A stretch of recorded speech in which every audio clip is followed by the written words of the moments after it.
আমার নাম হাবিলদার মোহাম্মদ ইমদাদুল হক। আমি আজ 16 বছর পরে বের হয়েছি জেল থেকে। আমি যখন জেলে আসি 2009 সালে, তখন আমার চাকরি 30 বছর পার হয়েছে। একজন 30 বছর চাকরি পার করে কি অপরাধ করতে পারে বলেন? আজ আমার 4টে ছেলে মেয়ে পথের ভিখারি, আজকে পথের ভিখারি হয়ে গেছে আমার ছেলে মেয়েরা। আজকে 17 বছর নিরপরাধে জেল খাটতেছে। কেন কেন খাটবো বলেন? আজকে আমরা সরকারের কাছে আকুল আবেদন জানাচ্ছি, এই বৃদ্ধ বয়সে যদি পেনশন না পাই, আমাদের যদি সরকার কর্মসংস্থান না দেয়, তাহলে আমরা ছেলেমেয়েরা নিয়ে না খেয়ে মরে যাব বাড়িতে।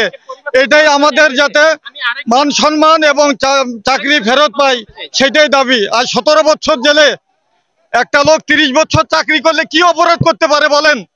পারে না। কিন্তু আজকে বিনা দোষে জেলখানায় 17 বছর, আজকে স্ত্রী সন্তানরা পথের ভিখারি হয়ে গেছে। যাই হোক, আমরা যাতে সরকারের কাছে আকুল আবেদন, যাতে আমরা পেনশন পাইতে পারি, যাতে বাকি জীবনটা বেঁচে থাকতে পারি। আজকে আমার 65 বয়স। এটাই আপনাদের কাছে আমার অনুরোধ এবং দেশবাসীর কাছে অনুরোধ। ক্ষতিপূরণটা চাচ্ছি যাতে আমরা পেনশন পাইতে পারি। মানে 16 বছরের জীবনের যে অতিবাহিত হয়ে গেছে, এটা তো আর ফেরত দিতে কেউ পারবে না। পারবেন আপনারা? পারবেন না। আমাদের অনেক সাথী ভাই জেলখানে এখনো হুইল চেয়ারে আছে, এখনো কেরাসনি হাঁটে, তাদেরও মুক্তির জন্য অনুরোধ করছি। আসসালামু আলাইকুম। জেলখানার ভিতরে আপনাদের সাথে কেমন আছেন? আপনার নামটা বলেন। আমার নাম হাবিলদার মোহাম্মদ ইমদাদুল হক। এখন আসলে আপনার পেনশন জেলখানা আমাদের সঙ্গে ভালো আচরণ করছে। অপশন আছে কি আপনার চাকরি আবার ফেরত পাবেন এরকম কিছু? এখন যদি আমরা এটা অনুরোধ করছি সরকারের কাছে, রাষ্ট্রপক্ষের কাছে। আজকে দেখেন আমরা অফিসারদের কত ভালোবাসতাম, সেই অফিসার আমরা মারতে পারে না। এই দেশবাসী সবাই জানে কি হয়েছে। এটাই আমার বলার আছে ভাই, আর কিছু বলার নাই। 16 বছর বন্দি জীবনটা, 16 বছর বন্দি জীবনটা কেমন ছিল এটা তো আপনারাই জানেন ভালো। জীবনটা কেমন ছিল জানেন? আজ যখন আমার চাকরি 30, আমি 78-এ ভর্তি, তখন আমি জেলে। তাই 16 বছর কাটাইছি, কি অবস্থায় কাটাইছি সেটা আপনারা সবাই জানেন এবং দেশবাসী সবাই জানে। দেশবাসীর কাছে অনুরোধ, বাকি জীবনটা যাতে কাটাতে পারি, সরকারের কাছে যাতে আমরা ফ্যাসিলিটি পাই। এটাই। এই 16 বছরে আপনি কোন পরিবারের সদস্য হারিয়েছেন কিনা? এই 16 বছরে আমার মাকে হারিয়েছি, আমার আত্মীয় স্বজন, আমার শ্বশুর হারাইছি, আমার স্ত্রী হারাইছে, এরকম অনেকেই হারাই গেছে। আচ্ছা, আমার দেশের বাড়ি হচ্ছে ঝিনাইদহ শৈলকুপা থানা। কর্মজীবী দিয়ে যায় আমাদের যেন চাকরিতে বহাল করে, আমরা কি করে খাবো? আমাদের তো জায়গা জমি নেই। আমার দুটি ছোট ভাই বোন, আমার বৃদ্ধ বাবা মা, তারা আজকে এই শীতের দিন, আজকে তাদের গায়ের কাপড় নাই, পোশাক নাই, কোনো খাবার একবেলা খাইছে, একবেলা খায়নি। আমাকে এই 16 বছরে আমার পরিবার কেউ দেখতেও আসতে পারেনি। গাড়ি ভাড়ার টাকা নেই, কিভাবে আসবে? আমি এইভাবে 16 বছর কাটাইছি জেলখানায়। মুক্তি পেয়ে এখন ভালো লাগতেছে, আপনাদের দোয়ায়, সবার দোয়ায়। এইভাবে এখন আর কোনো কিছু আমার চাওয়ার নেই বর্তমানে। আপনি কি হন? চাকরি ফেরত চান কি আপনি? হ্যাঁ, আমার বয়স এখন 37 বছর রানিং।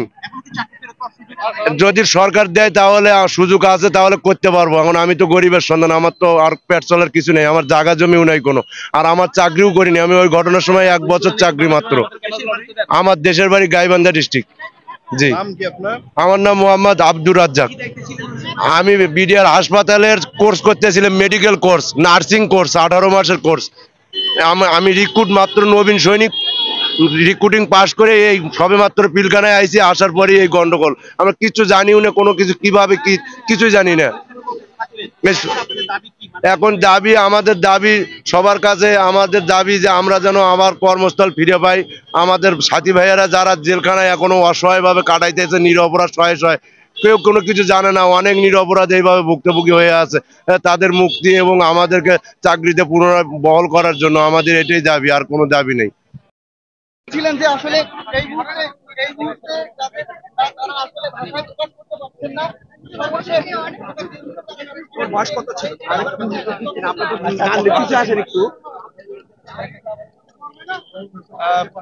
আসলে আপনি আপনার বাবাকে এই প্রথম দেখলেন? না, দেখছি আগে কিন্তু ছুঁতে পারিনি। বাবাকে আজকে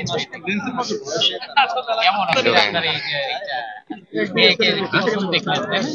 মা আমার আচ্ছা আপনার আসি। হ্যাঁ, আমি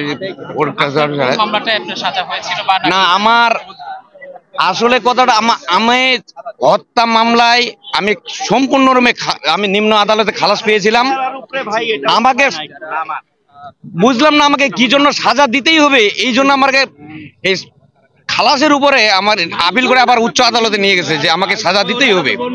কেন সাজা দিতে হবে আমি বুঝতে পারতেছি না। কিন্তু আল্লাহর কি কৃপা, আমাকে কোনো এভিডেন্স নাই, আমার কোনো না থাকার কারণে, কোনো সাক্ষী না থাকার কারণে আমাকে কোনো সাজা দিতে পারে নাই। হাইকোর্ট থেকেও আমি খালাস পেয়েছি আপনাদের সবার আল্লাহর দোয়ায় এবং আল্লাহর রহমতে। আমি ওই হাইকোর্টেও খালাস পেয়েছি। নিম্ন আদালত থেকে আমাকে আপিল করে যখন নিয়ে যায় তখন আমি মনে করলাম যে না, আমি আর মনে হয় বাঁচতে পারবো না, কারণ সরকার তো আর বাঁচতে দিল না, আমাকে মনে সাজা দিয়ে ছাড়বে। যাক, আল্লাহর মতো ওখানে আমার এভিডেন্স এবং আমার জবানবন্দি আমার যা ছিল তা দিয়ে আমি ওখান থেকে, আল্লাহ পাক আমাকে রহমত আমার উপরে ছিল বিদায় আমি ওখান থেকে বেঁচে এসেছি। আমার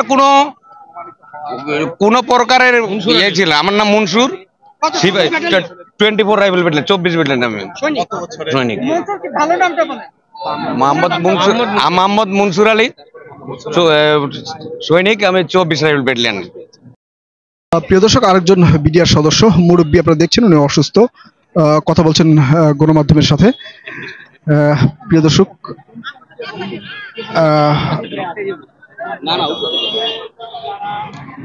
একটু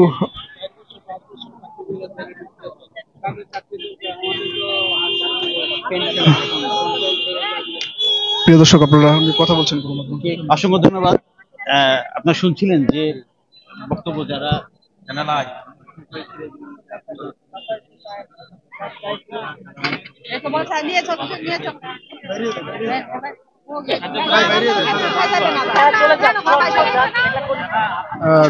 প্রিয় দর্শক, আমরা আসলে আপনাদেরকে দেখানোর চেষ্টা করছি। খুবই খুশি লাগতেছে। 17 বছর জেল কাটছে, 17 বছর। আমার মামা জেল কাটছে। মামা বের হয়েছে, কেমন খুব আনন্দ লাগতেছে, খুব আনন্দ লাগতেছে এখন। ধন্যবাদ। প্রিয় দর্শক, আপনারা আসলে শুনছিলেন বিডিআর পরিবার সদস্যদের কথাবার্তা। মুক্তি চাই, মুক্তি চাই, বিডিআরের মুক্তি চাই, মুক্তি চাই, বিডিআরের মুক্তি চাই। দিল্লি না ঢাকা, ঢাকা ঢাকা, দিল্লি না ঢাকা, ঢাকা ঢাকা, মুক্তি চাই, বিডিআরের মুক্তি চাই, মুক্তি চাই, বিডিআরের মুক্তি চাই, মুক্তি চাই, দিতে হবে, দিতে হবে, মুক্তি চাই, দিতে হবে, দিতে হবে। বিডিআর কল্যাণ পরিষদ জিন্দাবাদ, জিন্দাবাদ, বিডিআর কল্যাণ পরিষদ জিন্দাবাদ, জিন্দাবাদ, ইনকিলাব, জিন্দাবাদ, জিন্দাবাদ, ইনকিলাব, জিন্দাবাদ, জিন্দাবাদ। তুমি কে আমি কে, বিডিআর, তুমি কে আমি কে, বিডিআর, তুমি কে আমি কে, বিডিআর।